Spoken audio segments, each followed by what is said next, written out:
Hello दोस्तों, मैं हूं वैभव शर्मा और आज हम पढ़ेंगे अपना नेक्स्ट टॉपिक वोल्केनो, जिसे हम हिंदी में कहते हैं ज्वालामुखी।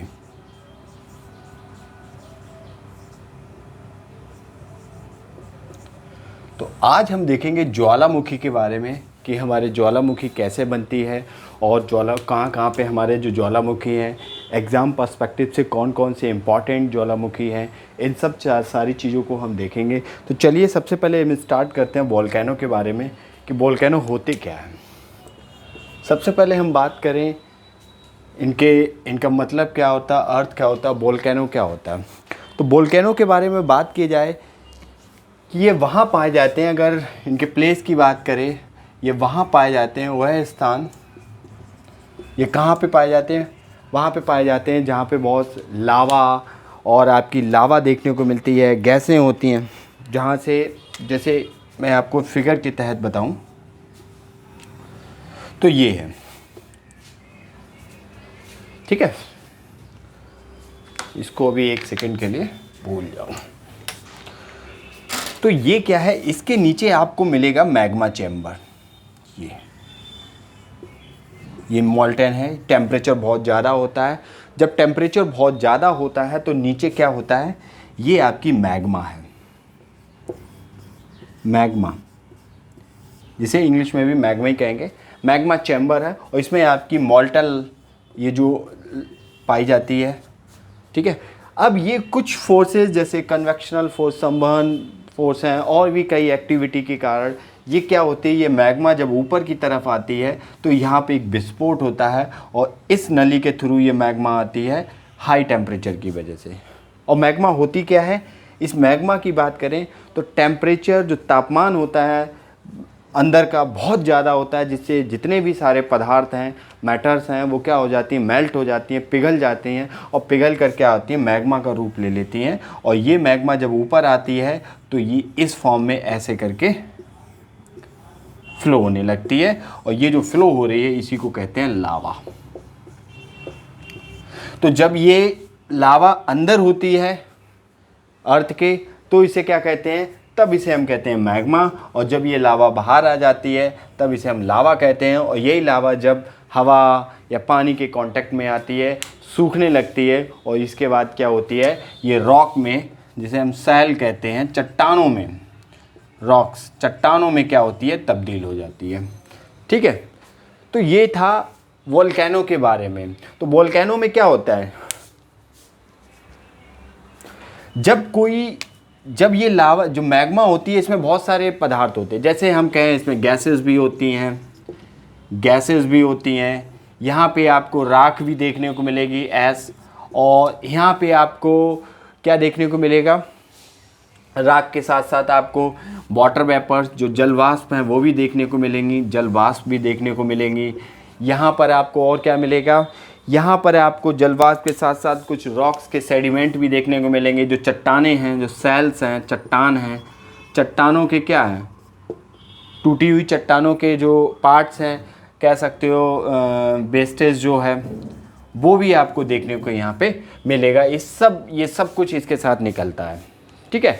ये सारी इम्प्योरिटीज़ जो सब गैसेस हैं, कार्बन डाइऑक्साइड गैसेस है, इसके अभी हम पढ़ेंगे आगे क्या हार्मफुल हैं, कैसे एनवायरनमेंट को पॉल्यूट करती है, कैसे सारी चीज़ों को ऑब्स्टेकल क्रिएट करती है। तो ये सारी चीज़ें इस अंदर से ही निकलती हैं और फिर ये जब लावा निकलती है और ये लावा कांटेक्ट में आके क्या करती है, सूखने लगती है या रॉक्स में तब्दील हो जाती है, ठीक है।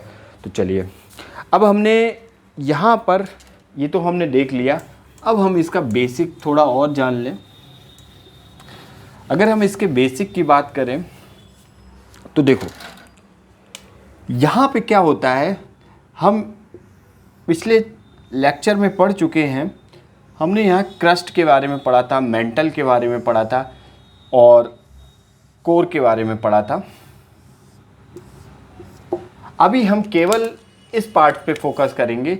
ये वाला पार्ट अगर हटा दें तो ये वाला जो पार्ट है ये क्या है, ये पूरा मेंटल था, हिंदी में भी मेंटल, और ये पूरा क्रस्ट था जिसे हमने क्रस्ट बोला था, जिसे इंग्लिश हिंदी में क्या बोलते हैं, भूपर्पटी, वो ऊपर पटी था।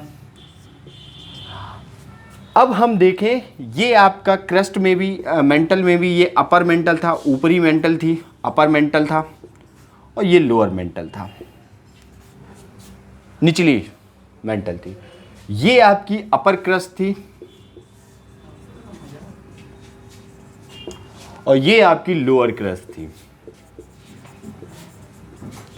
निचली वो ऊपर पटी। अब हम यहाँ पे देखेंगे कि जो वोल्केनो एक्टिविटी है वो कहाँ से स्टार्ट होती हैं। अगर हम वोल्केनो एक्टिविटी की बात करें तो ये आपको यहाँ पे देखने को मिलेगी। अपर मेंटल है, जो अपर मेंटल से यहाँ से ये सोर्स समझ लो, ये स्रोत समझ लो, किस चीज़ का स्रोत है, सोर्स है ये वोल्केनो, ज्वालामुखी का सोर्स है, ज्वालामुखी का सोर्स है। तो जो वोल्केनो आपकी जनरेट होती हैं, कहाँ पे मैग्मा चैम्बर पाया जाता है, तो मैग्मा चैम्बर की बात करें तो वो आपको देखने को मिलेगा अपर मेंटल में। अपर मेंटल से फिर ये जाती है क्रस्ट में, और क्रस्ट पे जाके ये विस्फोट होता है। जब इरप्ट होती है तो यहाँ पे ये मैग्मा है वो लावा की फॉर्म में बाहर निकलती है, और एयर हो गई और वाटर हो गई, इनके कांटेक्ट में आके ये क्या करती है, ठंडी हो जाती है, और ठंडी होके क्या करती है, रॉक में तब्दील हो जाती है। ठीक है, तो यहाँ पे जो पॉइंट था, यहाँ पे ये पॉइंट था कि या इसका सोर्स कहाँ पे देखने को मिलेगा, इसका स्रोत कहाँ पे देखने को मिलेगा, वो आपको देखने को मिलेगा कहाँ पे, वो आपको देखने को मिलेगा अपर मेंटल में। ठीक है, तो एग्जामिनर का मूड है क्वेश्चन बना दे आप पे, वन लाइनर या स्टेटमेंट वाइज, तो इसलिए ये पॉइंट था यहाँ पे। ठीक है, तो हमने मैग्मा और लावा के बारे में पढ़ा। अब हम देखते हैं कि ज्वालामुखी जो वोल्केनो है उसके अंतर्गत क्या क्या प्रोसेस होती है, तो उन चीज़ों को देखेंगे हम।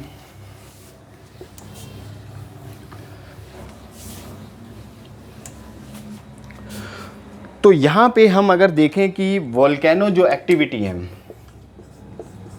वोल्केनो के अंतर्गत क्या क्या होता है, तो सबसे पहले वोल्केनो के अंतर्गत अगर हम देखेंगे यहाँ पे तो क्या प्रोसेस देखने को मिलेगी। सबसे पहले यहाँ पे अगर आपको प्रोसेस देखने को मिलेगी कि जो अर्थ के अंदर का तापमान है, इंटीरियर टेम्परेचर है, जो आंतरिक तापमान है, जो आंतरिक तापमान, वो क्या हो जाता है, अंदर का टेम्परेचर बहुत ही ज़्यादा कैसा हो जाता है, बहुत ही ज़्यादा हो जाता है। और जब ज़्यादा हो जाएगा तो अंदर बहुत सारे जो मैटर्स होंगे, जो पदार्थ होंगे, वो क्या हो जाएंगे, वो मेल्ट होने लगते हैं, पिघलने लगते हैं। तो अंदर के जो पदार्थ हैं, जो मैटर हैं, वो क्या होने लगते हैं, पिघलने लगते हैं, मतलब मेल्ट होने लगते हैं, पिघलने लगते हैं।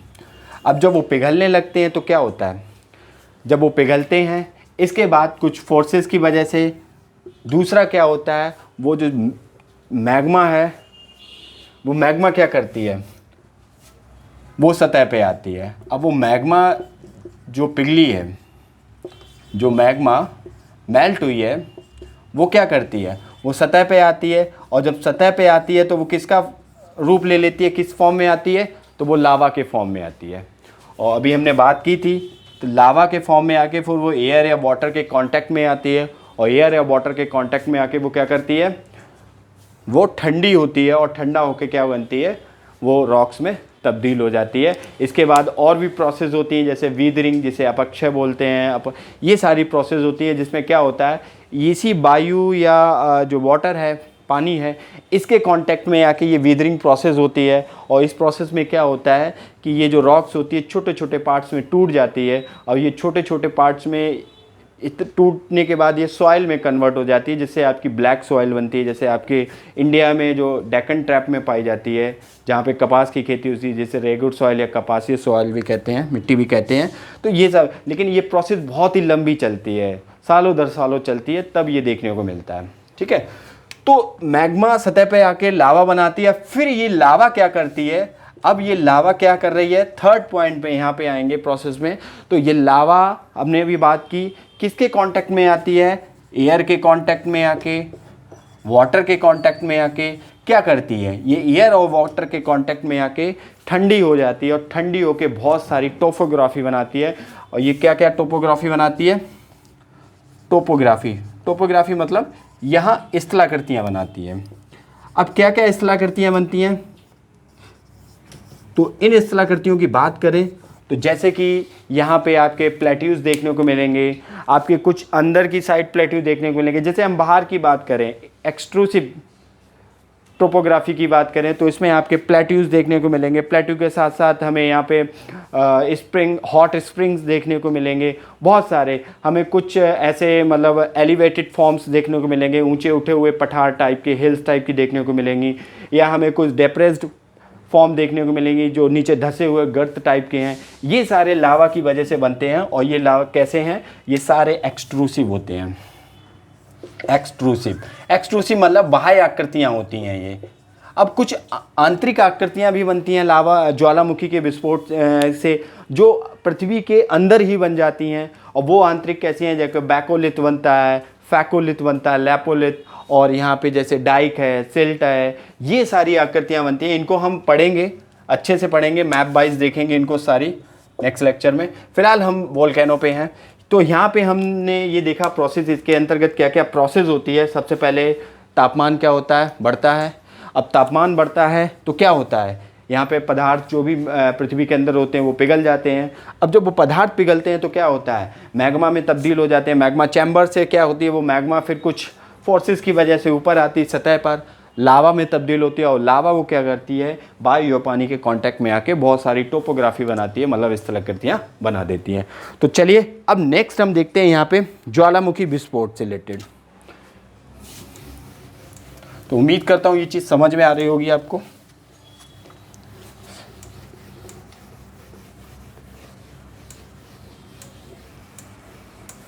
एक ब्लू वाला मार्कर था, वो कहाँ पे है? वहाँ पे रखा था।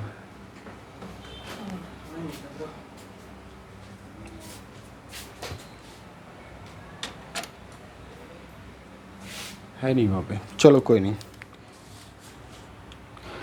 अब हम यहाँ पे देखेंगे कि ज्वालामुखी जो विस्फोट होता है उसके कारण क्या है। जो वोल्केनिक इरप्शन होता है, वोल्केनिक इरप्शन जिसे कहते हैं ज्वालामुखी विस्फोट, ज्वालामुखी विस्फोट।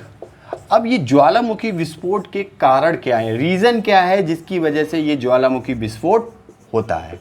तो उसके कारण की बात करें तो बहुत सारे यहाँ पे कारण देखने को मिलेंगे ज्वालामुखी विस्फोट में।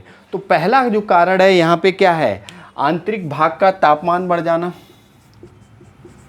जो आंतरिक भाग है, इंटरनल जो पार्ट है अर्थ का अंदर की ओर, उसका तापमान जो टेम्परेचर है उस टेम्परेचर का बढ़ जाना। अब वो जब टेम्परेचर बढ़ जाता है, बढ़ जाना, अब वो टेम्परेचर बढ़ जाएगा। कैसे टेम्परेचर बढ़ेगा? कैसे बनता है ज्वालामुखी विस्फोट होता है? तो सबसे पहले हम यहाँ पे बात करेंगे ज्वालामुखी विस्फोट की। तो देखो तीन चीज़ें होती हैं यहाँ पे। पहला तो होता है कि अंदर का जो आंतरिक, अब इतना ज़्यादा अंदर होता है तो आंतरिक जो दबाव है, प्रेशर है, इंटरनल प्रेशर अर्थ के अंदर, वो क्या होता है? वो बढ़ जाता है। साथ ही साथ में कुछ रेडियो एक्टिव एलिमेंट्स पाए जाते हैं जिन्हें हम बोलते हैं रेडियो सक्रिय पदार्थ। अब ये बहुत ही ज़्यादा ज्वलनशील वैसे होते हैं रेडियो, जैसे आपके अंदर पाए जाते हैं, अर्थ के अंदर पाए जाते हैं। तीसरी चीज़ यहाँ पे, पहली ये है, दूसरी ये है, और थर्ड पॉइंट यहाँ पे है बहुत ही ज़्यादा ऊर्जा पाई जाती है, अधिक ऊर्जा का होना। अब एनर्जी, कल हमने आपको प्रीवियस लेक्चर में हमने आपको अर्थक्वेक के बारे में बताया था, एनर्जी रिलीज होती है, तो वही है अधिक ऊर्जा पाई जाना। अब ये जब तीन चीज़ें होती हैं तो क्या करते हैं, ये तीनों चीज़ें अर्थ के अंदर के टेम्परेचर को क्या करती हैं? टेम्परेचर को बढ़ा देती हैं, इंक्रीज़ कर देती हैं। जब ये टेम्परेचर इंक्रीज़ होता है तो क्या होता है? अब जब ये टेम्परेचर इंक्रीज, तापमान बढ़ता है, तो तापमान बढ़ने के साथ साथ क्या होता है? अंदर जितने भी पदार्थ होते हैं वो पदार्थ क्या होते हैं? जो मैटर होती हैं सारी, वो मैटर क्या होती हैं? मेल्ट होने लगती हैं, पिघलने लगती हैं। वो मेल्ट होने लगती हैं, पिघलने और जब ये पिघलती हैं तो पिघलने के बाद ये क्या करती हैं? सतह की ओर गति करती हैं, सरफेस की ओर मोशन करने लगती हैं, ऊपर चलने लगती हैं, सतह की ओर गति करती हैं। अब ये जब सतह की ओर गति करती हैं तो क्या होता है, सतह को तोड़ती हैं, और सतह को तोड़ती हैं तो इसी को क्या कहते हैं, सतह को तोड़ती हैं, सतह को तोड़ देती हैं, तोड़ती हैं, और ये सतह को तोड़ती हैं तो इसी को क्या कहते हैं, ज्वालामुखी विस्फोट। ज्वालामुखी विस्फोट, वॉल्केनिक इरप्शन कहते हैं इसको। तो उम्मीद करता हूँ ये पहला रीज़न आप समझ गए होंगे कि ज्वालामुखी विस्फोट किसको कहते हैं, कि जब आंतरिक दाब पृथ्वी के अंदर बढ़ जाता है, रेडियो सक्रिय पदार्थ भी पाए जाते हैं और अधिक ऊर्जा भी होती है, तो इन तीनों के कारण आंतरिक जो भाग है पृथ्वी का उसके अंदर तापमान बढ़ जाता है, और जब तापमान बढ़ जाता है तो क्या होता है, नीचे अंदर जो भी पदार्थ मैटर होती है वो पिघलने लगती है तो वो सतह की ओर गति करती है, और पिघलती है तो क्या मैग्मा में तब्दील हो जाती है, मैग्मा चैम्बर में, और वो मैग्मा क्या करती है, सतह की ओर बढ़ती है तो सतह को तोड़ देती है ऊपर वाली, और इसके बाद इसी को ज्वालामुखी विस्फोट कहते हैं। तो उम्मीद करता हूँ ये चीज़ समझ में आई होगी, नोट डाउन कर लीजिए। अब हम दूसरा रीज़न देखेंगे यहाँ पे, और दूसरा रीज़न हमारा किससे रिलेटेड है, और दूसरा रीज़न हमारा रिलेटेड है अर्थक्वेक से।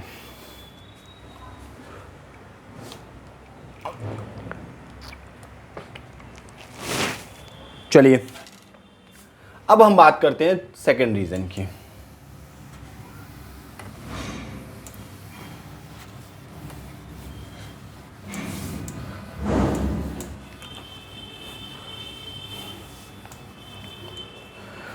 अब हम सेकंड रीज़न की बात करें तो सेकंड रीज़न है हमारा भूकंप।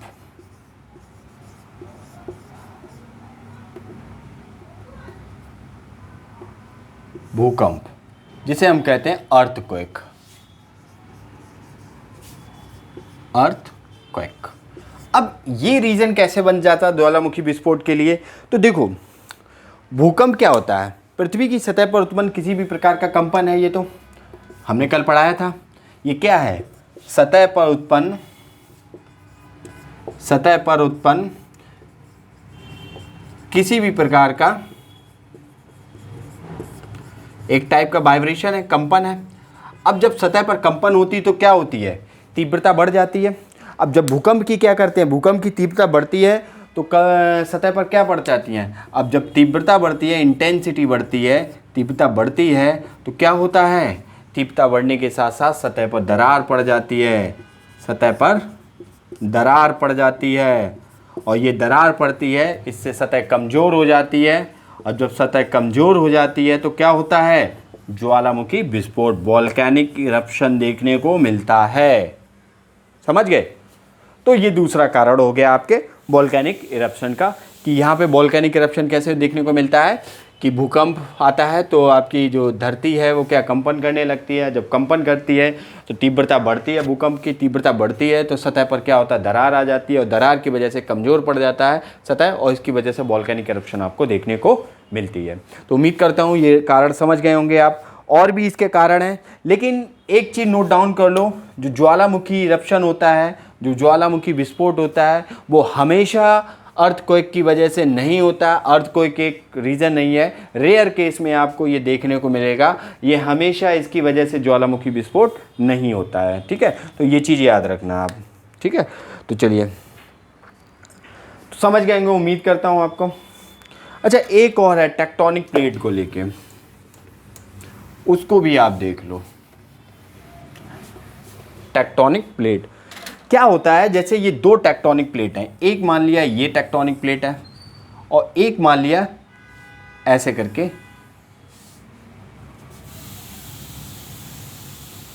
ये दूसरी टेक्टोनिक प्लेट है।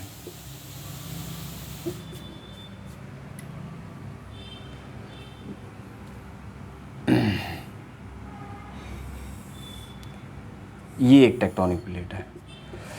इस टेक्टोनिक प्लेट की सोचो डेंसिटी ज़्यादा है, घनत्व ज़्यादा है, इसका डेंसिटी कम है, घनत्व कम है।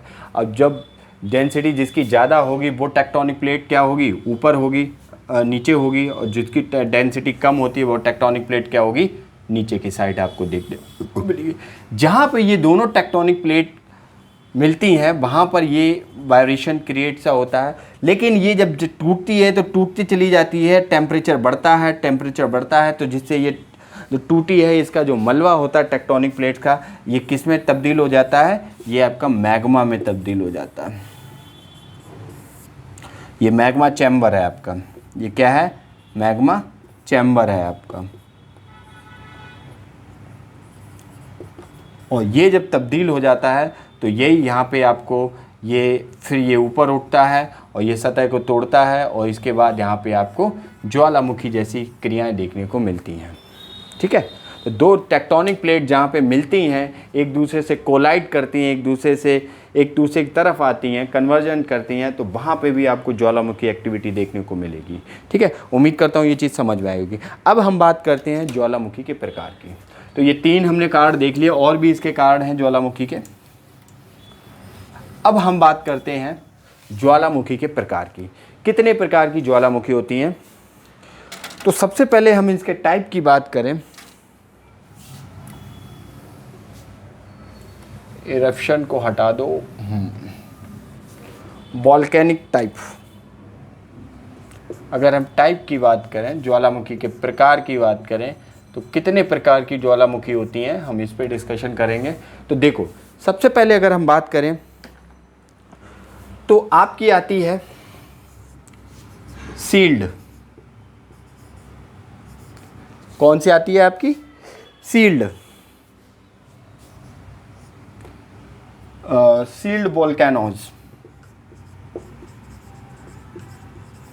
जिसे हिंदी में भी हम सील्ड कहते हैं, सील्ड ज्वालामुखी।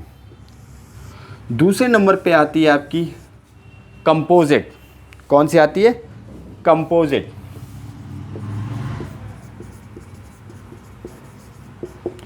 कंपोजिट, जिसे हम मिश्रित ज्वालामुखी कहते हैं,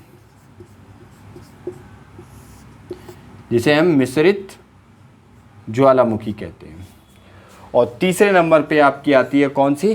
थर्ड नंबर पे आती है आपकी काल्डेरा, जिसे हिंदी में भी हम काल्डेरा बोलते हैं, काल्डेरा। फिर चौथे नंबर पे आपकी आती है कौन सी? चौथे नंबर पे आपको देखने को मिलेगी flood basalt provinces. Flood basalt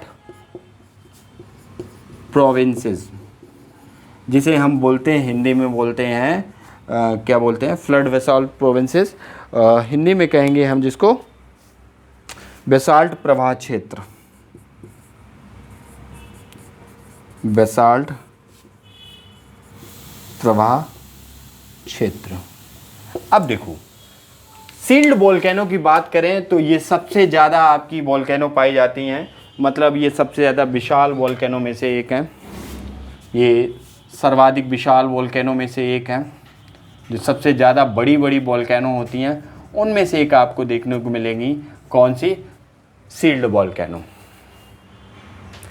और सील्ड वोल्केनो की बात करें, जैसे ये एग्जांपल के तौर पे देखें तो ये आपको हवाईयन आइलैंड में देखने को मिलेंगी। पैसिफिक ओशियन में आपका एक आइलैंड है, यूएस की टेरिटरी है ये, हवाई आइलैंड, हवाई द्वीप है, यहाँ पे आपको देखने को मिलेंगी ये सबसे ज़्यादा सील्ड वोल्केनो यहाँ पे। और सील्ड वोल्केनो की बात करें तो ये बेसॉल्ट से बनी होती हैं। और ये किससे बनी होती हैं? ये बेसॉल्ट से बनी होती हैं। बेसॉल्ट रॉक होती है, ग्रेनाइट, बेसॉल्ट। आगे हम जब सेल्स के बारे में, रॉक्स के बारे में पढ़ेंगे तब हम इनके बारे में अच्छे से देखेंगे। फिलहाल आप नहीं जानो ये किससे बनी होती है? बेसॉल्ट निर्मित होती हैं, बेसॉल्ट की बनी होती हैं। और इनका जो लावा इनसे निकलता है वो बहुत ही तरल होता है। तरल होता है तो बहुत ही जल्दी क्या हो जाता है? ठंडा हो जाता है, जिससे ये ज़्यादा स्टीप स्लोप में नहीं जा पाती हैं, ज़्यादा इनका देखने को नहीं मिलता है स्टीप स्लोप। ठीक है, तो उद्गार के समय बहुत ही तरल होता है। जब लावा विस्फोट होता है वोल्केनो में, तो वोल्केनो में विस्फोट होने के बाद इनसे जो लावा निकलती है बहुत ही ज़्यादा लिक्विड फॉर्म में होती है। ठीक है, अब हम दूसरे वोल्केनो की बात करें, कंपोजिट वोल्केनो, जिन्हें मिश्रित वोल्केनो भी कहते हैं। और ये जब आपका विस्फोट होता है, वोल्केनिक इरप्शन होता है, तो वोल्केनिक इरप्शन में इनसे जो लावा निकलती है वो बहुत ही गाढ़ी होती है और चिपचिपी होती है। बहुत ही गाढ़ा और चिपचिपा होता है, स्टिकी होता है।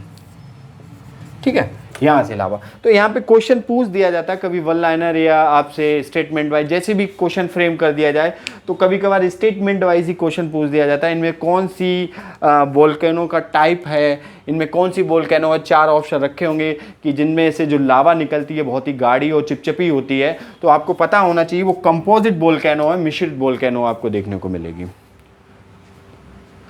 आपसे पूछ दिया जाए कि सबसे बड़े जो वोल्केनोज हैं वो कौन से होते हैं, तो आपको पता होना चाहिए सील्ड वोल्केनो है वो सबसे बड़े वोल्केनोज हैं। अभी हम इनके फैक्ट के बारे में भी बात करेंगे जो एग्जाम पर्सपेक्टिव आपके बन जाते हैं। फिलहाल तो यहाँ पे देखिए, अब हम काल्डेरा की बात करते हैं। काल्डेरा क्या होता है?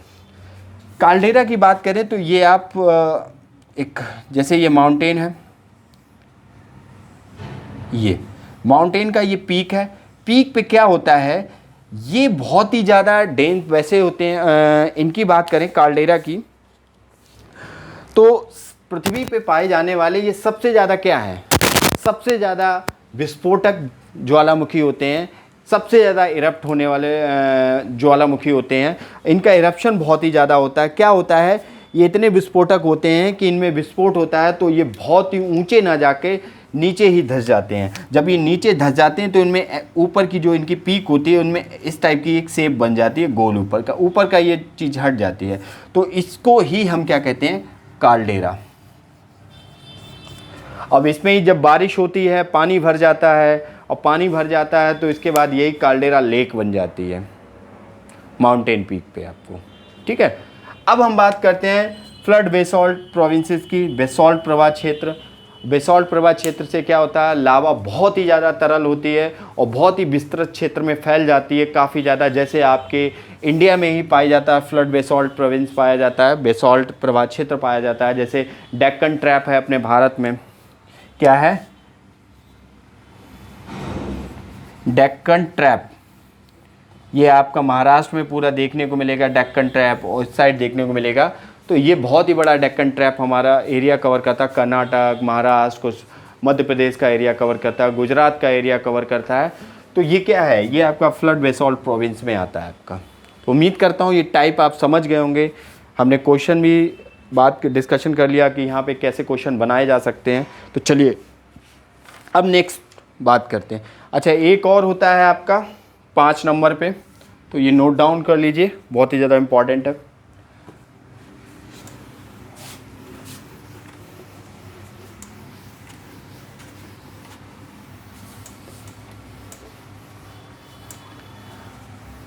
अब एक होती है आपकी मिड ओशियनिक रिज। आगे हम पढ़ेंगे इसके बारे में डिटेल में, लेकिन अभी थोड़ा समझ लो यहाँ पे। Mid oceanic ridge, mid oceanic ridge जिसे मध्य महासागरीय कटक बोलते हैं, मध्य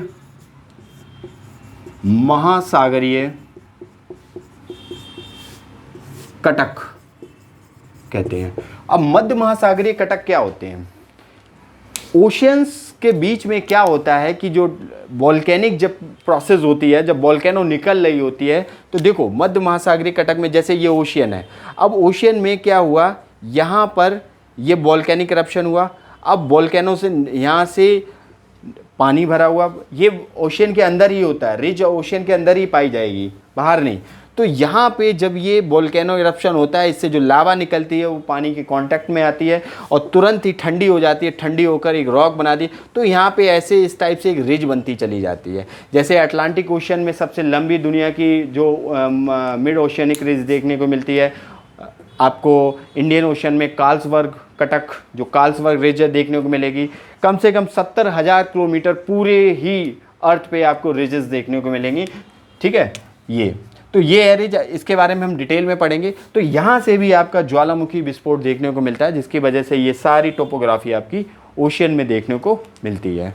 चलिए अब हम बात करते हैं यहाँ पे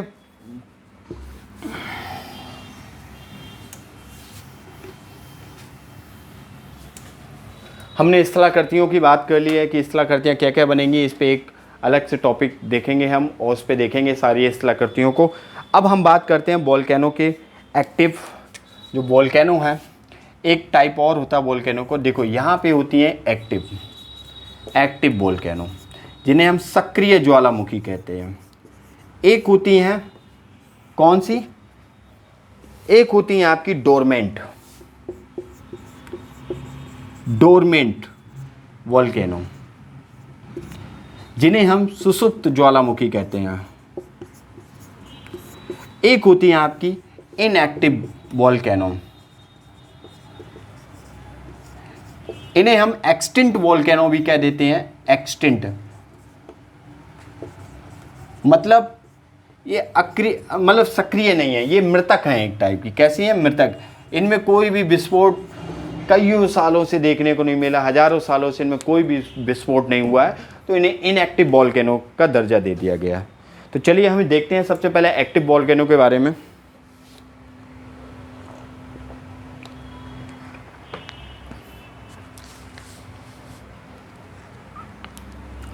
देखो, एक्टिव या सक्रिय वोल्केनो क्या होती हैं? वो होती हैं जिनसे जो लावा है या जो गैसेस हैं वो हमेशा क्या हैं? हमेशा निकलते रहते हैं, हमेशा निकलते रहते हैं। तो उन्हें हम कहते हैं एक्टिव वोल्केनो, जो सक्रिय होती, कभी भी फट सकती हैं। उनका मतलब ये नहीं है कि 2 साल बाद भी इरप्शन हो जाए उनमें, और आपको ज़्यादातर मोस्टली क्या पता सालों साल आपको इरप्शन देखने को मिले उनमें। तो ये होती है एक्टिव वोल्केनो। एक्टिव वोल्केनो अगर दुनिया में देखें एक्टिव वोल्केनो, तो दुनिया में अगर वर्ल्ड वाइड देखा जाए, पूरी दुनिया में देखा जाए, वर्ल्ड वाइड देखा जाए, तो आपको लगभग 500 से प्लस 500 से ज़्यादा आपको एक्टिव वोल्केनो देखने को मिलेंगी दुनिया में पूरे। और सबसे ज़्यादा आपको वोल्केनो कम से कम 170 एक्टिव वोल्केनो जो सक्रिय ज्वालामुखी हैं वो आपको कहाँ पे देखने को मिलेंगी? वो आपको USA, United state of America, और उसकी जो टेरिटरी है, उसके जो क्षेत्र हैं, वहाँ पे देखने को मिलेंगी। आपको टेरिटरी में देखने को मिलेगी। जैसे हवाई, पैसिफिक ओशन में सबसे ज़्यादा दुनिया में एक्टिव वोल्केनो आपको देखने को मिलेंगी। और दुनिया की जो सबसे बड़ी एक्टिव वोल्केनो है क्लियूआ, वो आपको कहाँ? हवाई में देखने को मिलेगी। वो यूएसए की टेरिटरी है, पैसिफिक ओशन में देखने को मिलेगी आपको। तो वहाँ पे आपको एक्टिव वोल्केनो देखने को मिलेगी। ठीक है, अब हम एक्टिव वोल्केनो की कुछ बात कर लें। तो सबसे ज़्यादा जो आपकी many of those all active volcanoes आपको कहाँ पे मिलेंगी? वो आपको रिंग ऑफ फायर में मिलेंगी। और रिंग ऑफ फायर कहाँ पे पड़ती है? रिंग ऑफ फायर जो पड़ती है वो आपकी कहाँ पे पड़ती है? पैसिफिक ओशन में। हम इसको वर्ल्ड वाली जो मैपिंग सीरीज चल रही है हमारी, तो वहाँ पे हमने इसको कवर किया है। ठीक है, रिंग ऑफ फायर को। तो रिंग ऑफ फायर में आपको क्या देखने को मिलेंगे? एक्टिव वोल्केनो सबसे ज़्यादा देखने को मिलेगी। अब हम कुछ एक्टिव वोल्केनो की बात कर लेते हैं। तो पहली एक्टिव वोल्केनो है कौन सी? क्लियूआ। ये आपको हवाई में देखने को मिलेगी। हवाई किसकी टेरिटरी है? अभी हमने बात की थी, हवाई यूएसए की टेरिटरी है। और यूएसए की टेरिटरी कहाँ पे है? ये पैसिफिक ओशन में है। और ये सबसे ज़्यादा एक्टिव वोल्केनो है। ये 1983 में विस्फोट हुआ था, तब से ये कंटिन्यू ब्लास्ट होते ही जा रहे हैं, इसमें इरप्ट होती ही जा रही है, विस्फोट देखने को मिल रहे हैं इस पर। ये इतनी एक्टिव वोल्केनो है। इसके बाद आपको माउंट एटेना, दूसरी सबसे एक्टिव वोल्केनो देखने को मिलेगी। वो कौन सी है? Mount Etna. हिंदी में भी इसका नाम यही है। और ये आपको इटली में देखने को मिलेगी। कहाँ पे? जो इटली है, यूरोपियन कंट्री है इटली, तो इटली में आपको माउंट एटना देखने को मिलेगी। ठीक है, तो ये भी एक एक्टिव वोल्केनो आपको है। जैसे इंडोनेशिया में एक देखने को मिलती है जिसका नाम है माउंट मेरापी। Mount Merapi. अब ये आपको कहाँ मिलती है? ये आपको इंडोनेशिया में देखने को मिलेगी, माउंट मेरापी। ये भी एक्टिव है। ये जल्दी ही अभी विस्फोट हुआ था इसमें, जो आपको इंडोनेशिया में देखने को मिलेगी, माउंट मेरापी। ठीक है, तो ये थी एक्टिव वोल्केनो। अब हम कुछ डोरमेंट वोल्केनो की बात कर लेते हैं। अगर हम डोरमेंट वोल्केनो की बात करें तो डोरमेंट वोल्केनो क्या होती हैं? भविष्य में जिनके विस्फोट होने की कुछ संभावना होती है। भविष्य में क्या है? जिनके विस्फोट होने की कुछ संभावना पाई जाती है, तो उन्हें हम क्या कहते हैं? Dormant volcano. जो कभी भी फ्यूचर में 5 से 10 साल 20 साल में कभी भी इरप्ट हो सकती हैं, मतलब जिनका कोई टाइम पीरियड नहीं है, 30 साल में भी कभी भी इरप्ट हो सकती हैं, तो उन्हें हम कहते हैं डोरमेंट या सुसुप्त वोल्केनो। जो कह सकते हैं भविष्य में कभी भी विस्फोट हो सकता है, इनमें इरप्शन हो सकता है, इरप्ट हो सकती है। इनको कहते हैं डोरमेंट। अपने भारत में भी डोरमेंट वॉल्केनो पाई जाती है अंडमान में, जो आपका Indian Ocean Bay of Bengal में जो अंडमान आइलैंड है, तो अंडमान और निकोबार है, तो अंडमान निकोबार के अंडमान में आपकी पाई जाती है डोरमेंट वॉल्केनो, अभी हम देखेंगे, जिसका नाम है नारकोडम। क्या नाम है? नारकोडम। ये आपको अंडमान में देखने को मिलेगी, नॉर्थ साइड में देखने को मिलेगी, अंडमान में देखने को मिलेगी नारकोडम। तो ये क्या है? ये एक डोरमेंट वॉल्केनो है भारत में। और हम डोरमेंट वॉल्केनो की बात करें तो माउंट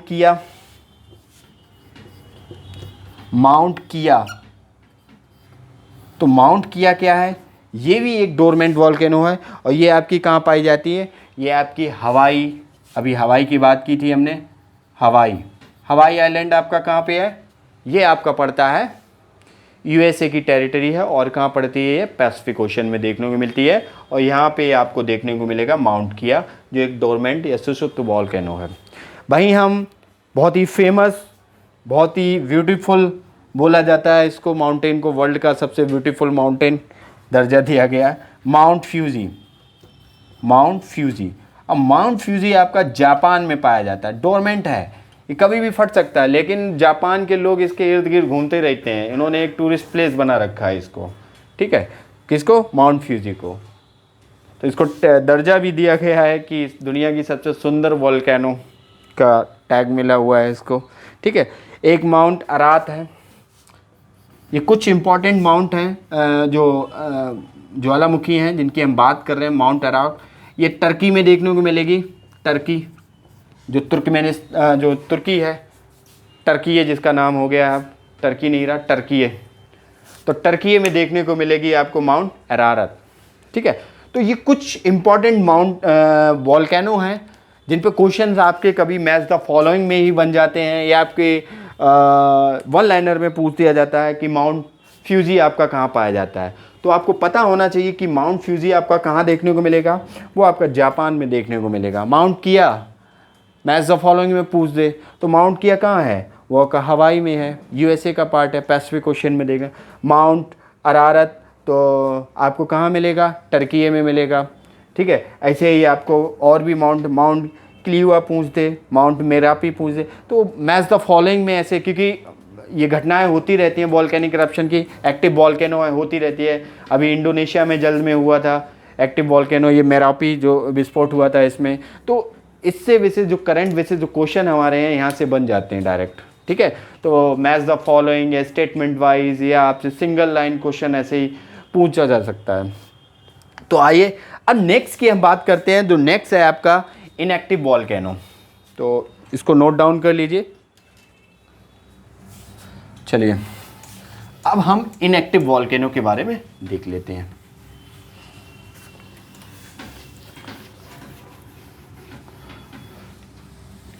अगर हम इनएक्टिव वॉल्केनो के बारे में देखें यहाँ पे, तो इन्हें मृतक कहते हैं।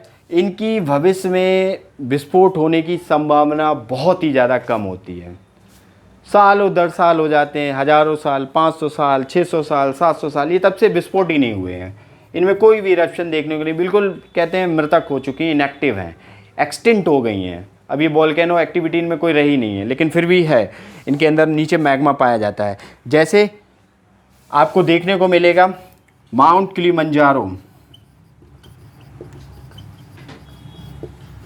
ये आपको कहाँ देखने को मिलेगा, मंजारो, ये आपको अफ्रीका कॉन्टिनेंट के केन्या में देखने को मिलेगा माउंट किलिमंजारो। और ये अफ्रीका कॉन्टिनेंट का सबसे हाईएस्ट माउंटेन है। ये सिंगल माउंटेन है, किसी भी माउंटेन रेंज का पार्ट नहीं है। कई सारे इस पे यहाँ पे पॉइंट्स बन जाते हैं। एक तो ये अफ्रीका कॉन्टिनेंट का सबसे ऊंचा माउंटेन है। दूसरा, ये किसी भी माउंटेन रेंज का पार्ट नहीं है, ये एक सिंगल माउंटेन है। और इस पे 3 आपको माउंटेन वोल्केनिक पीक देखने को मिलेंगी, ठीक है, माउंट किलिमंजारो। और ये एक इनएक्टिव वॉल्केनो है जो आपकी केन्या में पाई जाती है, ठीक है, अफ्रीका। और वैसे ही हम साउथ अमेरिका की बात करें तो साउथ अमेरिका में चिम्बराजो आपको देखने को मिलेगी, चिम्बराजो। ये कहाँ मिलेगी, दक्षिण अमेरिका में, साउथ अमेरिका, चिम्बराजो। ये भी एक इनएक्टिव वॉल्केनो है जो आपको कहाँ मिलेगी, साउथ अमेरिका में मिलेगी। अब आपके लिए एक होमवर्क है, साउथ जो चिम्बराजो वॉल्केनो है ये किस कंट्री में पाई जाती है, और दूसरा है साउथ अमेरिका के किस देश में है, और दूसरा यहाँ पे आपके लिए है कि ये किस माउंटेन रेंज का पार्ट है। ये आप सर्च करेंगे गूगल पे या अपनी बुक से, एटलस पे, जैसे भी आप सर्च करें, तो ये आपके लिए बहुत ही ज़्यादा एक हमने एक मतलब एक होमवर्क दिया है आपके लिए। अब हम दूसरी बात करते हैं इनएक्टिव वॉल्केनो की, जैसे मिनाको, माउंट मिनाको, ये कुछ इम्पॉर्टेंट नेम है। मिनाको ये आपको कहाँ मिलेगी, ये आपको हवाई में देखने को मिलेगी। हवाई अभी हम कई बार बात कर चुके हैं, हवाई कहाँ है, ठीक है। तो ये आपकी कैसी है, इनएक्टिव वॉल्केनो है, मृतक हो चुकी है, एक्सटिंक्ट हो चुकी है, ठीक है। जैसे आपकी वैन नेविस यूके की एक है, यहाँ पे अगर लिखें हम वैन नेविस, अब वैन नेविस ये कहाँ, यूके में देखी जाती है, ये भी इनएक्टिव वॉल्केनो है। बहुत सारी इनएक्टिव वॉल्केनो हैं, इंपॉर्टेंट मैंने आपको बता दी, और भी हैं, उनको आप गूगल करके एक चार्ट बनाइए, उन पे नोट डाउन करिए, या सबसे बेहतरीन याद करने का तरीका है कि आप वर्ल्ड का मैप लीजिए ब्लैंक, और उस पर आप ये जितने भी माउंटेन हैं, रेंज हैं, उनको आप फिल करिए। जब आप फिल करेंगे 2 से 3 बार या करेंगे, या एक ही बार करके आप अपने वॉल पे लगा लें या अपनी टेबल के सामने लगा लें, तो बार बार देखेंगे तो आपको ये प्रिपेयर हो जाएंगी, रटनी नहीं पड़ेंगी आपको, ठीक है। ये सबसे अच्छा एक मुझे लगता है तरीका है याद करने का, ठीक है। तो चलिए, अब हमने माउंटेन के बारे में देख लिया, अब हम कुछ इम्पॉर्टेंट फैक्ट के बारे में बात करते हैं जो आपके क्वेश्चन, आपके जो कंपटीशन एग्ज़ाम है जहाँ पे आ सकते हैं, आते भी हैं। तो चलिए, अब यहाँ पे कुछ तथ्य हैं, उन तथ्यों पे बात कर लेते हैं। तो क्या क्या तथ्य हैं, देखिए, फैक्ट की बात करें, ये काफ़ी इम्पॉर्टेंट है। तो पहला फैक्ट यहाँ पे क्या है, सबसे पहला फैक्ट है कि आपसे पूछा जाए largest active volcano of the world, largest active volcano of the earth, या of the earth, of the world, जो भी कह दो। तो दुनिया की सबसे बड़ी वॉल्केनो कौन सी है, एक्टिव वॉल्केनो, सक्रिय, तो वो कौन सी है, वो है आपकी मौना लाओ, मौना लोआ। ये आपकी कहाँ पे देखने को मिलेगी, ये आपकी हवाई में देखने को मिलेगी। कहाँ पे, हवाई। हवाई किसका पार्ट है, यूएसए का पार्ट है। कहाँ पे है, और ये आपको देखने को मिलेगा कहाँ पे, पैसिफिक ओशियन में, माउंट मौना लोआ। मौना लोआ क्या है, ये कितना एरिया कवर करती है, ये कम से कम जो एरिया कवर करती है, कितना कवर करती है, ये 5271 किलोमीटर स्क्वायर का एरिया कवर करती है। माउंट मौना लोआ, ये पैसिफिक ओशियन में देखने को मिलेगी, हवाई के पास में आपको। और ये हमारे प्लैनेट की, कई वर्ल्ड की कह सकते हो, हमारे जो हमारा प्लैनेट है, अर्थ की सबसे बड़ी जो लार्जेस्ट एक्टिव वॉल्केनो है ये हमारे यहाँ की। भाई हम अगर और वॉल्केनो की बात करें, दूसरा पॉइंट है कि हमारे सोलर सिस्टम की सबसे लार्जेस्ट वोल्केनो कौन सी है,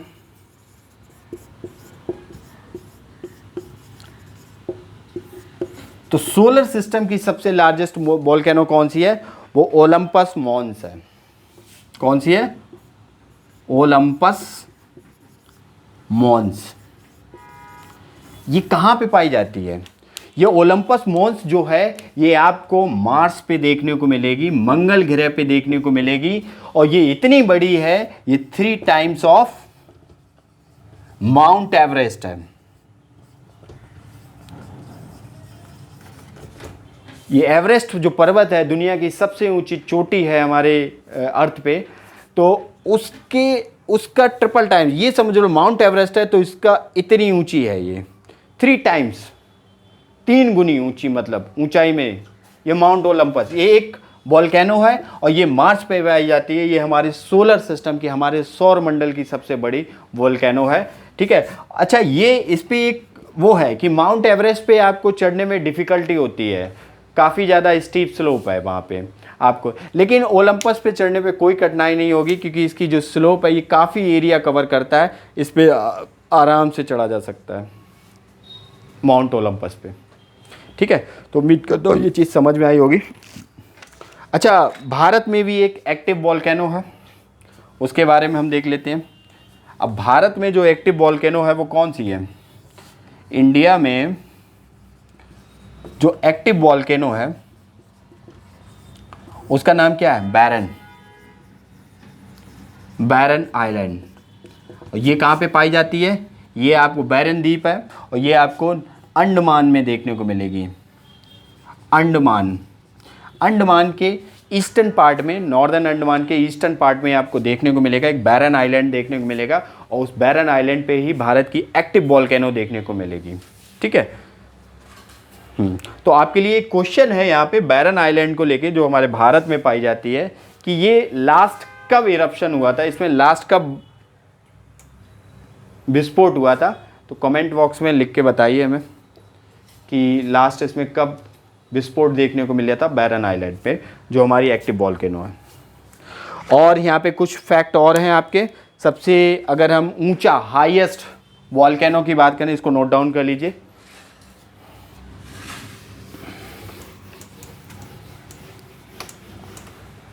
अब यहाँ पे जो फोर्थ पॉइंट है हमारा, फोर्थ पॉइंट क्या है? हाईएस्ट माउंटेन के बारे में। हाईएस्ट वोल्केनो, सबसे ऊंचा वोल्केनो कौन सा है?